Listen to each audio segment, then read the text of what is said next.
বলিউডের অভিনেত্রী কিয়ারা আদভানি, যিনি ফ্যাশন সচেতনতা এবং অসাধারণ ফিগারের জন্য সর্বদাই নেটিজেনদের মাঝে প্রশংসিত হয়ে থাকেন, এবার ওয়ার টু ছবির টিজারে তার হলুদ বিকিনি লুকে রীতিমতো উষ্ণতার পারদ ছড়িয়েছেন।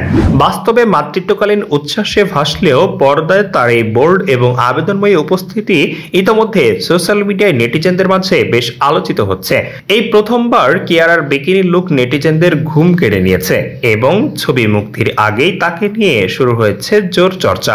টিজারে দেখা যায় হলুদ বিকিনিতে লেসময়ী রূপে কিয়ারাকে দেখা গেছে, এদিকে হৃতিক রোশনকে দেখা গেছে আরো তীক্ষ্ণ, স্টাইলিশ এবং পেশিবহুল রূপে।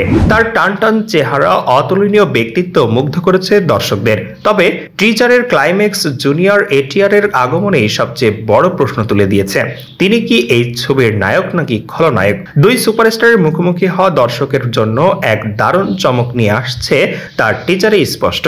প্রসঙ্গত, আগামী 14 আগস্ট হিন্দি, তামিল এবং তেলেগু ভাষায় মুক্তি পাবে ওয়ার টু।